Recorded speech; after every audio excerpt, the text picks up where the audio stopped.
হ্যাঁ বন্ধুরা, আপনারা অনেকে ট্রেন টিকিট কাটেন, সেটা কেউ পার্সোনাল আইডি কাটে আইআরসিটিসি থেকে অথবা কোনো কোম্পানি থেকে নিয়ে সংস্থা থেকে নিয়ে সেখানে ট্রেন টিকিট কাটে। আমরা যে টিকিটটা কাটি সেটা সিএসসি থেকে কাটি। সিএসসি লগ ইন আইডি আমাদের দিয়েছে, তো সেখান থেকে টিকিটটা কাটি। যদি আপনার সিএসসি আইডি থেকে টিকিট কাটতে চান তাহলে কীভাবে কাটবেন সমস্ত তথ্য কিন্তু আমি আপনাকে এই ভিডিওতে শেয়ার করব।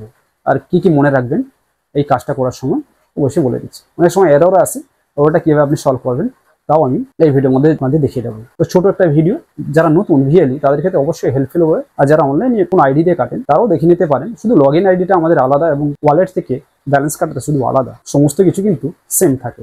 ঠিক আছে, আশা করি ভিডিও আপনাদের পছন্দ হবে। আর চ্যানেলে প্রথম এলে চ্যানেলটিকে অবশ্যই সাবস্ক্রাইব করে নেবেন এরকম ভিডিও পাওয়ার জন্য, যেটা অবশ্যই আপনার কাজের। চলুন কম্পিউটার স্ক্রিনে দেখে দেওয়া যাক। হ্যাঁ বন্ধুরা, চলে এসেছি আমি এখন কম্পিউটার স্ক্রিনে। এবার সরাসরি ক্রোম ব্রাউজার ওপেন করে নেব, সেখান থেকে চলে যাব ডিজিটাল সেবা পোর্টালে। ডিজিটাল সেবা পোর্টালে গিয়ে লগ ইন করে নেব ইউজার নেম এবং পাসওয়ার্ড দিয়ে। তারপর এখানে এন্টার করব ক্যাপচা কোড। ক্যাপচা কোডটা এন্টার করার পরে আমরা সাইন ইন বাটনে ক্লিক করে দেব। ক্লিক করার পরেই আপনারা চলে আসবেন সিএসসি পোর্টালের ড্যাশবোর্ডে। আপনি বর্তমানে যেটা দেখতে পাচ্ছেন স্ক্রিনটা, এটাকে ড্যাশবোর্ড বলা হয়।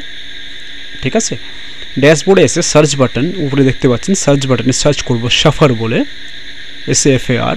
ক্লিক করলে আপনার একটা অপশান চলে আসে, এই অপশানে ক্লিক করবেন সিএসসি সাফার বলে। সিএসসি সাফারে ক্লিক করলেই আপনার কাছে পোর্টালটা ওপেন হয়ে যাবে। এটা আপনি দেখতে পাচ্ছেন সিএসসি সাফার বলে। এবার আমরা সরাসরি চলে যাব ডান দিকে লগ ইন বাটনে। লগ ইনটা আবার করতে হবে আপনাকে। ঠিক আছে, আপনি ডাইরেক্ট সিএসসি সাফার বলে সার্চ করে সেখানেও লগ ইন করতে পারেন। সেখানে সিএসসি ডিজিটাল সেবা পোর্টালে লগ ইন করার কোনো প্রয়োজন নেই। এবারে পোর্টালটা এখন ওপেন হয়ে গেছেন। এবারে আওয়ার সার্ভিসে যাব, ট্রেন টিকিট কাটবো। ক্লিক করার পর এখানে বুকিং অপশানে যাব। রেজিস্ট্রেশনের বুকিং আছে, আমার তো রেজিস্ট্রেশন অলরেডি হয়ে গেছে, তাই বুকিং করছি। করার পর এখানে চলে আসবেন ওয়েলকাম টু সিএসসি রেলের বুকিং।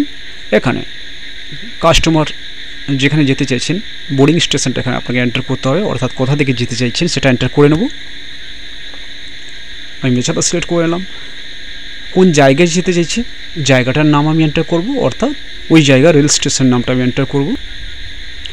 যশবন্তপুর জাংশন অর্থাৎ ওয়াইফিয়ার যাবে রেল স্টেশন কোড সিলেক্ট করবো। এবার তারিখটা সিলেক্ট করে নেবো আমরা। তো একটা সানডে যাবে 25 তারিখ, এটা সিলেক্ট করলাম। করার পরে এখানে অল ক্লাসেস আছে, আপনি সিলেক্ট করতে পারেন, নাহলে সার্চ বাটনে ক্লিক করতে পারেন। এখানে দেখুন উনি এসি ক্লাসে যাবেন, তাই এসি স্লিপার ক্লাসটা প্রথমে সার্চ করে দেখে নিই। এসি 3 টিয়ার ইকোনমি ক্লাসে অর্থাৎ 3তে আমি এটা সিলেক্ট করলাম। অবশ্যই রেল টিকিট কাটার জন্য রেলওয়ে এজেন্ট আইডি কিন্তু নিতে হবে। ঠিক আছে, আইআরসিটিসি থেকে সেটা অ্যাপ্লাই করার পর আপনি অটোমেটিক পেয়ে যাবেন। এখন 3 টিয়ার ইকোনমি ক্লাসটা সিলেক্ট করার পরে এখানে শো করছে 25 তারিখ যেহেতু যাবে, এখানে জেনারেল লিস্ট 35 এবং ওয়েটিং লিস্ট 28 শো করছে। ওখান থেকে বুক নাওতে ক্লিক করলাম। প্রথম থেকে আমার কাছে ওর মোবাইল নাম্বার এখানে নেই। প্রথমে যদি গিয়ে থাকতো তাহলে এখানে মোবাইল নাম্বারটা এন্টার করে দিলে মাস্টার লিস্টটা সিলেক্ট করে দিলে এখানে শো করতো। যেহেতু মোবাইল নাম্বারটা এন্টার করছি নতুন নাম্বার, এটা আমি সেভ করে নেব। মাস্টার লিস্টে এটা সিলেক্ট করব অপশানে। এবারে প্যাসেঞ্জার নেমটা এখানে এন্টার করব। আর যদি আগে থেকে সেভ থাকতো ওই নাম্বারটা, তাহলে ওর অটোমেটিক নাম, এজ, জেন্ডার সব কিছু চলে আসতো। ঠিক আছে, নতুন বলে আমাকে নামটা লিখে অবশ্যই সেভ করতে হবে। তো নাম আমি লিখে নিচ্ছি, এজে লিখে নেব, জেন্ডার লিখে নেব, কান্ট্রি লিখে নেব, বার্থ প্রেফারেন্স আপনি দিতে পারেন, নাও দিতে পারেন। ঠিক আছে, এতে কোনো সমস্যা নেই, ঘাবড়ারও কোনো দরকার নেই। আপনারা আস্তে আস্তে শিখুন, চেষ্টা করুন, সব কিছু কিন্তু ইজি হয়। আমরা ট্রেন টিকিট কাটি, তাই আমাদের কাছে এটা কোনো সমস্যা বলে মনে হয় না, ইজি হয়ে গেছে ব্যাপারগুলো। তো সব কিছু সিলেক্ট করার পরে আমি কি করব, ট্রাভেল ইন্স্যুরেন্সটা নিয়ে নেব, ইয়েস 45 পয়সা, তা কন্টিনিউ বুকিং করে ক্লিক করব। ক্লিক করার পরে এখানে দেখুন একটা জিনিস, সিলেক্ট রিজার্ভেশন চয়েস। আপনি চয়েস করতে পারেন অটো আপগ্রেডেশন, তো আমি কিন্তু নো চয়েসে বসেছি, আমার কোনো চয়েস নেই। Book only if confirm date আর রিলোকেটেড ডান দিকে। তখন আবার সরাসরি চলে যাবো কন্টিনিউ। প্রসেসিং হচ্ছে বন্ধু, একটু সময় লাগবে। প্যাসেঞ্জার ডিটেলসটা অলরেডি এখানে চলে এসছে, এজ দেখাচ্ছে, জেন্ডার দেখাচ্ছে, কান্ট্রি দেখাচ্ছে। ঠিক আছে, ডান দিকে দেখুন, ডান দিকে সমস্ত প্রাইস সামারি শো করছে এবং ভিউ ক্যান্সেলেশন পলিসি। আপনি যদি ক্যান্সেল করতে চান সেক্ষেত্রে আপনাকে কী স্টেপ ফলো করতে হবে সেটাও কিন্তু আপনি এখানে দেখতে পাবেন। পে নাও ক্লিক করে দিলাম। এটা আমি সিএসসি ওয়ালেটের মাধ্যমে যেহেতু কাটাতে চাইছি, তাহলে সিএসসি ওয়ালেটের এখানে পাসওয়ার্ডটা দেবো। অর্থাৎ সিএসসি আইডি পাসওয়ার্ডটা প্রথমে আপনাকে এন্টার করতে হবে, ভ্যালিডেট করবো, ভ্যালিডেট করার পর ওয়ালেট পিনের যে পিন থাকে সেটা এন্টার করবো, তবেই আপনার সিএসসি ওয়ালেট থেকে টাকাটা কাটে। তো বন্ধুরা এখন রিডাইরেক্ট হচ্ছে। এরপরে আপনাকে ইউজার আইডি দিতে হবে যেটা আপনি রেজিস্ট্রেশন করার সময় পেয়েছিলেন, ঠিক আছে, সিএসসিতে। তারপর রেজিস্টার মোবাইল নাম্বার আপনার কাছে একটা ওটিপি আছে, ওটিপিটা এন্টার করবেন। এরপরে ক্যাপচা কোডটা এন্টার করবেন, নিচে যেভাবে শো করছে সেইভাবে, কেস সেন্সিটিভ সেইভাবে কিন্তু আপনি এন্টার করবেন। চেক করার পরে সাবমিট বাটনে ক্লিক করবেন। বন্ধুরা ক্লিক করার সাথে সাথে please wait generating ticket, wait করতে বলছে টিকিটটা জেনারেটের জন্য। এবার দেখুন বন্ধুরা, congratulation you have successfully booked your ticket.